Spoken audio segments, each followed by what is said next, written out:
Austin, was that you? Yes. Way to go, Austin.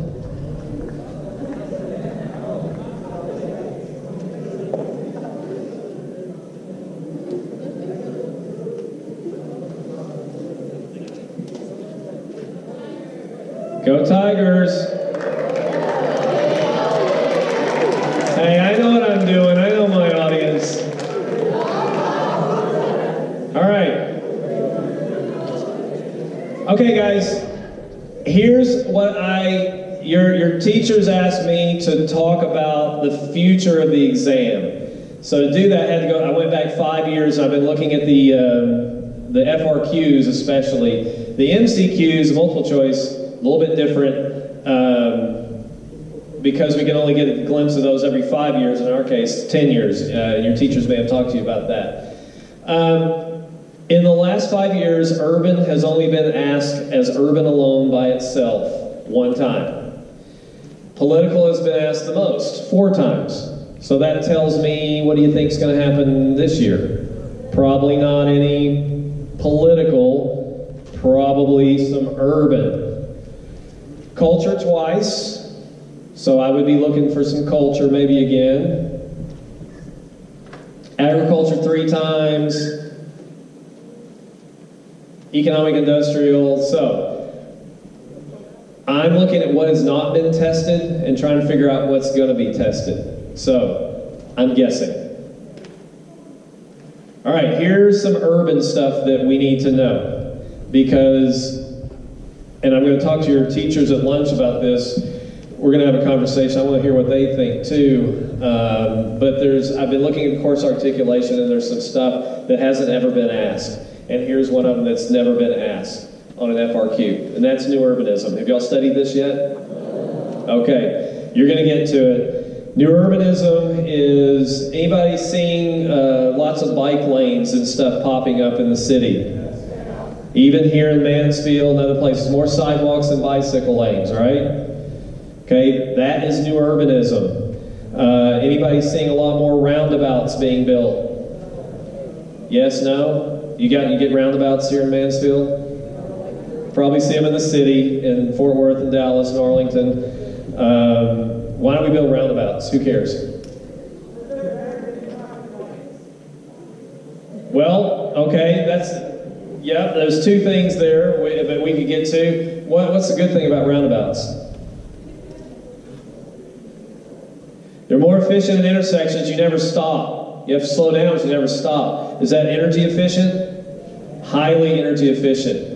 When gasoline prices got so high a few years ago, guess what FedEx and UPS did not allow their drivers to do? Make left turns.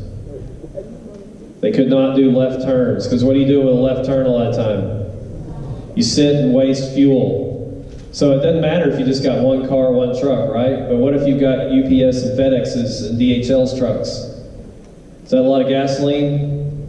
You think about all the time they sit idling? Well, this all ties into a new urban approach. New urbanists believe that you should have carbon-friendly, you should get people out of their cars, where they can walk to work and tie things together in urban landscapes. Dallas is doing a ton of this stuff. Fort Worth has been a leader in new urban approaches. Dallas is really caught up. Fort Worth, if you want to see a new urban approach, just go look at the villages in Fort Worth. If you've been to the different villages in downtown and around the downtown area, where they used to have these big wide streets, they narrowed the streets, put medians in the middle, extended the sidewalks out. Why would you extend the sidewalks out? You want people sitting on the sidewalk at cafes. You want people living upstairs. The cafe's on the bottom floor. There's apartments on the top floors. That's all new urbanism. Place building is a big part of it, this idea of place building. What do you think that means? I hate being up here. It's too far away. What do you think that means? Place building.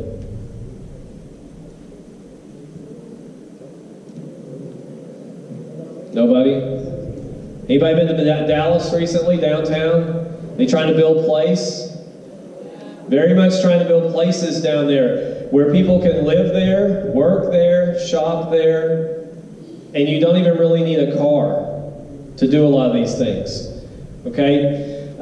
Green space, you're seeing a lot more integration of green space. Low-speed traffic. The reason Fort Worth narrowed their streets, those streets used to be 40, 50 miles an hour.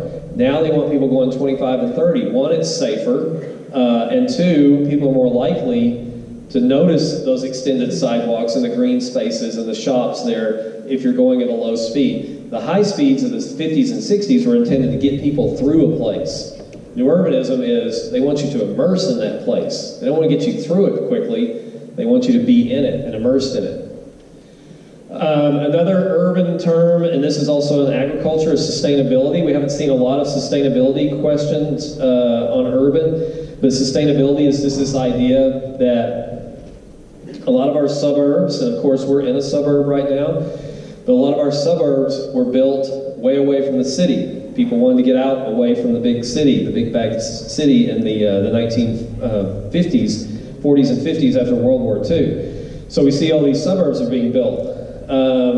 But the problem with the suburbs, when you're that far away from work and stuff, it's fine in the 1950s and 60s, but new urbanists say, what's happening to fuel costs? They go up. And suddenly when you're 30, 40, 50, 60 miles from work, and gasoline shoots up to $4.50 a gallon like it did a few years ago, what starts happening to folks? They go, holy moly, there goes a huge chunk of my income is getting me back and forth to work. So the new urbanists would say, we have to build light rail systems and those sorts of things to get people into the city, or we'll face a collapse of the suburban structures that we have, because people can't afford to drive to work at $5 a gallon.